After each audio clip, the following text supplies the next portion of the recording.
Hi, everyone, and welcome to this episode of She Got Next with me, Pepper Pursley. Super excited to be chatting with Seattle Storm head coach Noelle Quinn today. Hi, Coach. How are you doing? Hey, Pepper. All is well. Thanks for having me. No problem. Super excited to be chatting. All right, so let's dive right in. How did you fall in love with basketball? I like to say it was destiny. Basketball is something that kind of chose me. I wasn't forced into it. My parents didn't force me to play, but I just remember a young child and just loving to play outside at recess. I grew up watching the Showtime Los Angeles Lakers. So basketball, is always a part of like my being, and it still is, obviously. But I loved it at a very early age. That's really cool. Did you play any other sports? You said you were always outside. Did you play any other sports growing up? I did. In high school, I played volleyball and ended up being a pretty decent volleyball player. Won a couple of state championships. Prior to high school, involved in a lot of things. Playing softball, kickball, a little bit of bowling every now and then with my family. So yeah, I was very active and very into a lot of sports. Well, that's definitely helpful. They say girls who play sports become women who lead, which has definitely come true in your life. So that's really cool. So you had a long playing career in the W. What 3 words best describe the type of player you were in the league? Unselfish, hardworking, and it's not one word, but I like to say a great teammate. If there's a one word kind of answer with that, but I was a pass first player, so I always like to get my teammates involved. I felt like I always was working hard, whether it was in practice, in games, or just outside of off season. And then I just really prided myself in being a great teammate, whether it's through leadership, as a vet talking to the younger players, as a younger player absorbing all the information from older players. Just that's one thing that I was really prideful about. Really, made sure I honed in on is just being an exceptional person and a great teammate. Well, being a great teammate might not be like an on the court skill, but Yeah. definitely as much as like passing or like dribbling or shooting. But I think it's definitely still really important. So I'm glad you touched on that, because basketball is more certainly a team sport. You need everybody really to win. So I have to ask you, what was your welcome to the WNBA moment? My welcome to the WNBA moment was probably, I would think of 2 things. One was the training camp that I experienced as a rookie. It was like one of the hardest things I've ever done in my life. And I had some thoughts of like, do I deserve to be here? Am I supposed to be here? This is hard. We were a very young team. We just had a coach come from the NBA, Don Zierden, and so he was great with X's and O's and had like an NBA type caliber coaching style. And so our training camp was super intense. We had a workout regimen that was super, like, to me, very difficult. And so that was kind of my welcome to the WNBA moment. And I think the other one would probably be playing the Detroit Shock my rookie year, and just kind of that team, what they embodied. They were super aggressive, just professional, strong, and had a couple of moments in that game where I felt like a rookie for sure. Well, I mean, against the Shock, that does sound not too extraordinary. You became Storm head coach during this season. Just walk us through the day you found out you were going to be head coach of the Seattle Storm. Yeah, honestly, it was kind of a few days. It was, to me, a whirlwind of events that happened. But that particular day, just talking through with Dan, talking through with our owners, and our GM Talisa about what it meant and what the process would be like and what it would look like. Honestly, Pepper, it was all those days kind of combined into one. And I just, mostly about that time, I remember having a conversation with Dan and understanding that he was supportive in the decision, and whatever I needed at that moment, he was going to provide. But also we had to prepare for a game, you know what I mean? And so all those emotions tied into now transition to progress. What's the next step? And it was kind of like, all eyes ahead, push forward and kind of keep this ship moving, so to speak. And that's kind of how I remember that time, honestly, just getting the information and moving forward with it and kind of coaching that game. Well, it seems like even like not during the season, like that those days would be a whirlwind. But during the season, having to prepare for a game like right after finding out, Yeah. that's kind of a lot. I hope you got some rest during those days. I didn't honestly. I remember those first couple of games. I had like a knot in my chest until after the game was over. I was able to release that, and just uh, I don't want to say pressure, but there's nerves that come along with like taking the reins of a professional organization, and one is as such a prominent one as this one, and having an ability to lead in a way that, I know that I could lead, but just making sure I was doing the job correctly, and I just wanted to make sure I was making everybody proud, and being a great coach in the same terms. So I mean, I hadn't slept. Honestly, we got to All-Star, Olympic break, and I tried not to think about basketball, but it was just difficult. And I honestly haven't taken a breath since that moment. But hopefully after the season, I have some time to relax a little bit. Hopefully, but I mean, then you have to prepare for the next season, so you don't get a lot of breaks, do you? Don't get a lot of breaks at all, but I'm kind of used to that. As a player, we played in the W, then you go overseas, and you get like 1 week, and you think that that's like a whole month or a year. You feel so great when you get 1 week, because sometimes you only get a few days. So I'm very used to the grind, but you're right. I think I'll be very intentional about taking a little bit of a break, specifically after this season. I have to. You have to get some rest at some point. All right. So For as sure. someone who's played and now coaches in the W, can you just talk about the importance of the WNBA in its 25th season?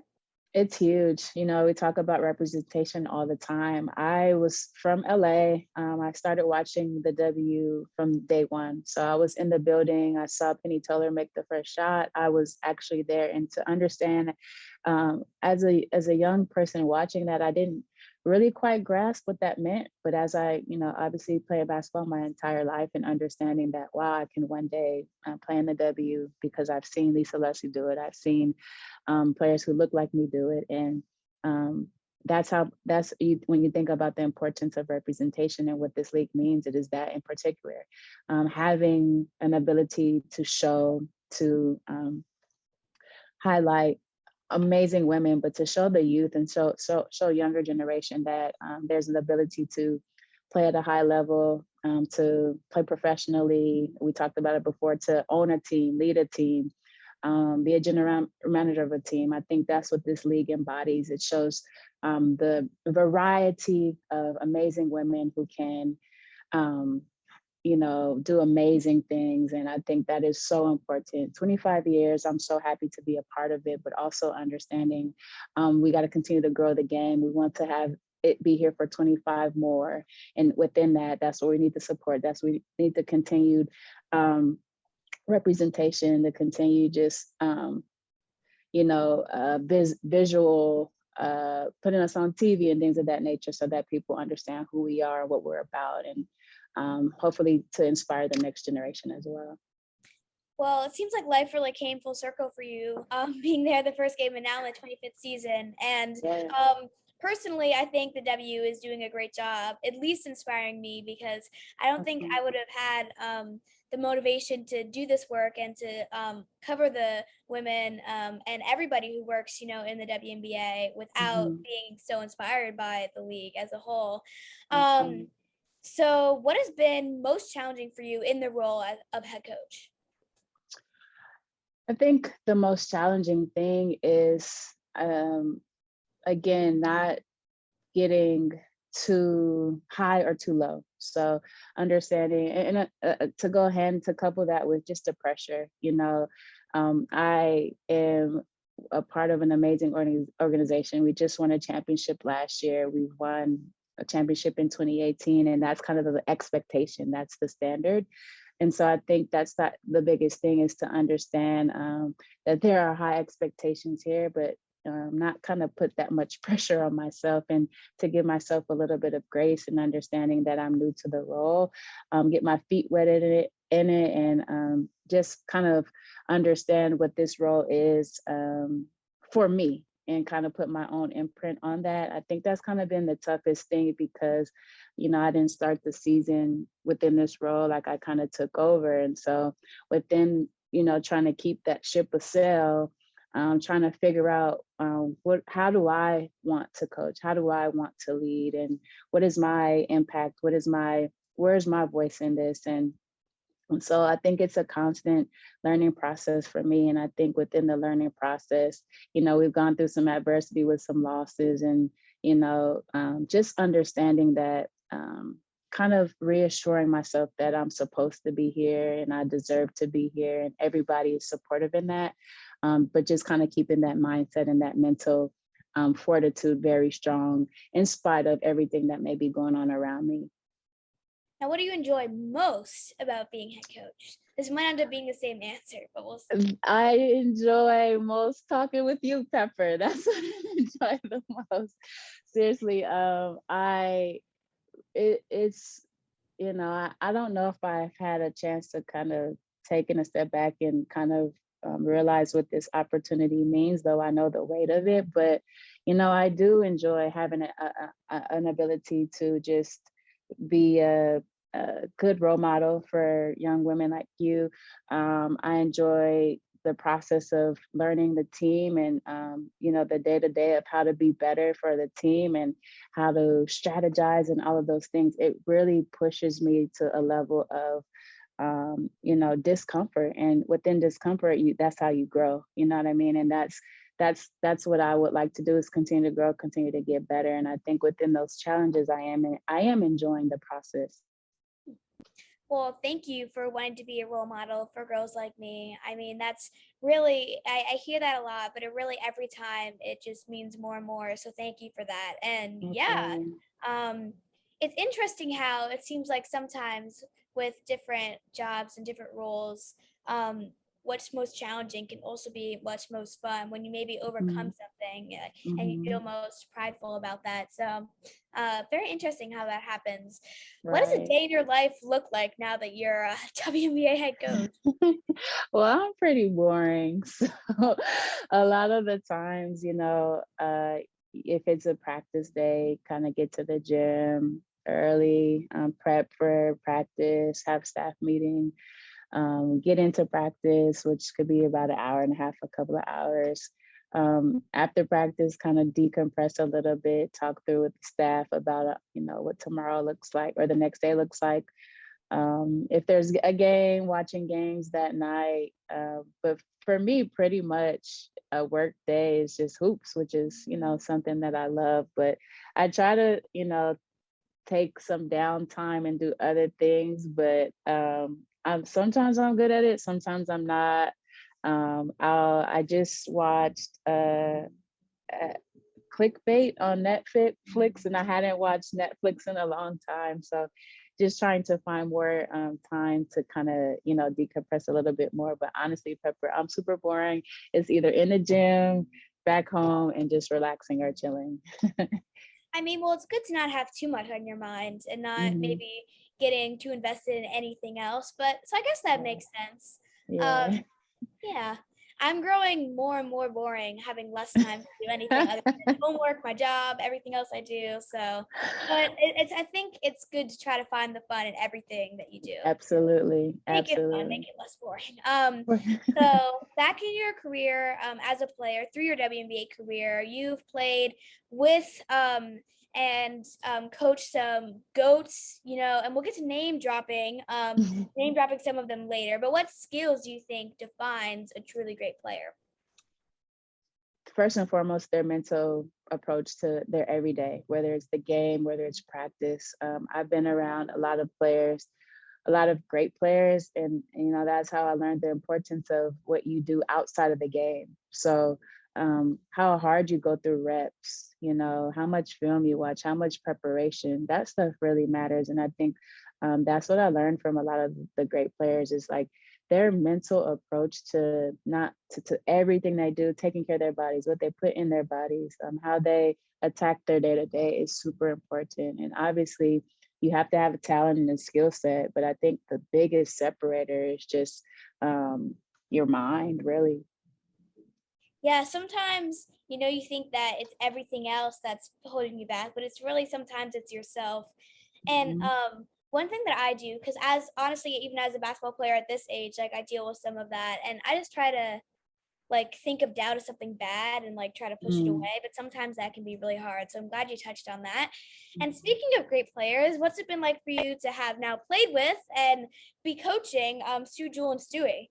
Yeah, I mean, Sue's amazing. Obviously, I was her teammate for some good time, not only on the Storm, but overseas. I was able to play with her, and Sue thinks the game five possessions ahead of everybody in the gym. And to be able to just be a part of her journey is just blessed. Like it's very cool to see. You know, her success because of, like I said, the mental fortitude, but also how hard she works.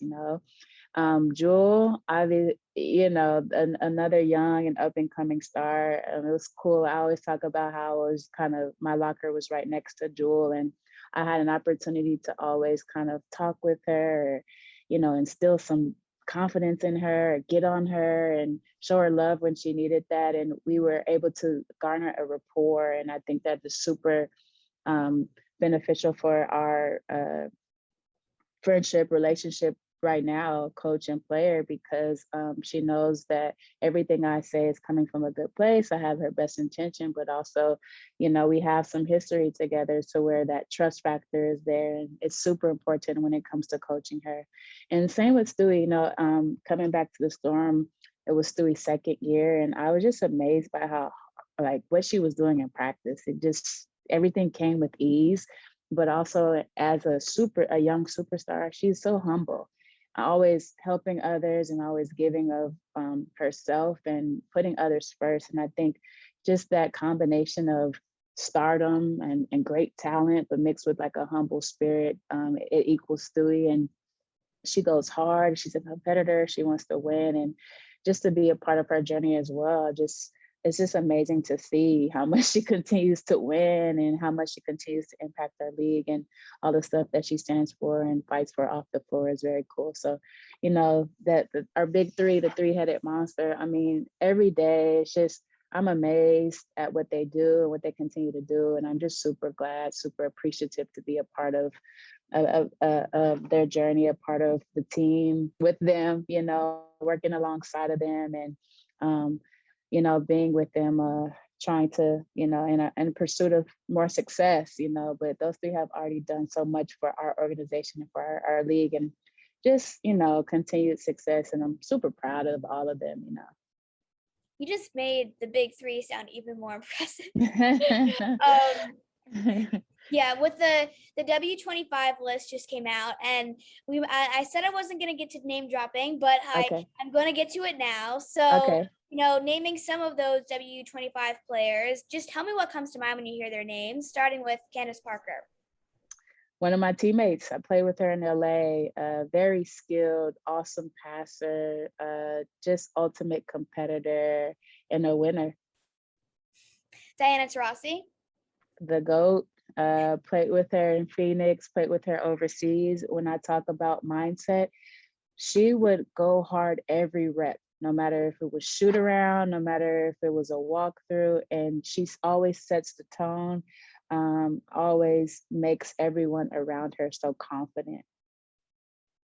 Another former teammate, Brittany Griner.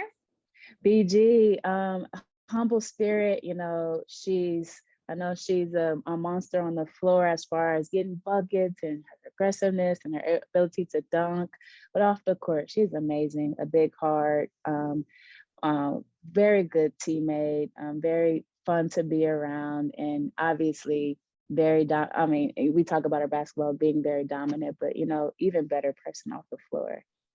So Simone Augustus, who I believe you played with in your first two seasons, right? Yes, I played with Moan in Minnesota. I think Moan, I tied a assist record in Minnesota, and it was a lot of because of Simone passing it to her. She's a walking bucket. Um, another humble spirit. She was a great teammate, always made us laugh, but also ferocious on the floor, killer crossover, but and just a bucket getter. All right, what about Tisha Panachero? The assist queen. I played with Tisha in LA. Big guard too. I love Tisha because, we have some similarities for our size and ability to, the point guard position we both played.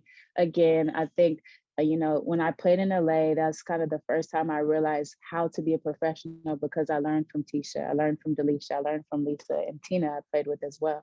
I don't know if that was a name we're going to drop, but man, Tisha, just ultimate professional, always did her job, dimes for days, no look passes for days, just really, really great teammate as well. You mentioned Tina Thompson. That's actually my next name. Tina, that's my big homie, LA's finest, played with her, in LA, but also in Seattle. She's the GOAT. I don't know if we can have multiple GOATs, but, obviously watching her growing up on the Houston Comets, but, getting to be her teammate and now one of her, she's one of my good friends, one of my best friends.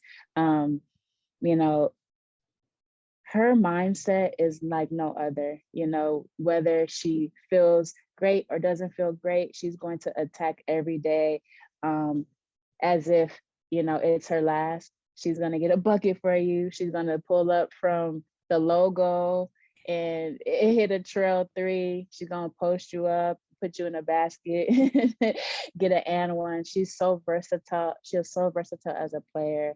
But again, like I've talked about all these even better person off the floor, very good teammate, and just she's one of the pioneers, but she gave so many gems to us, and I was a sponge. I soaked up all of that. And you talked about Lisa Leslie, who was my next name, a little bit at the beginning, just about her being your inspiration. So what was it like to play with her?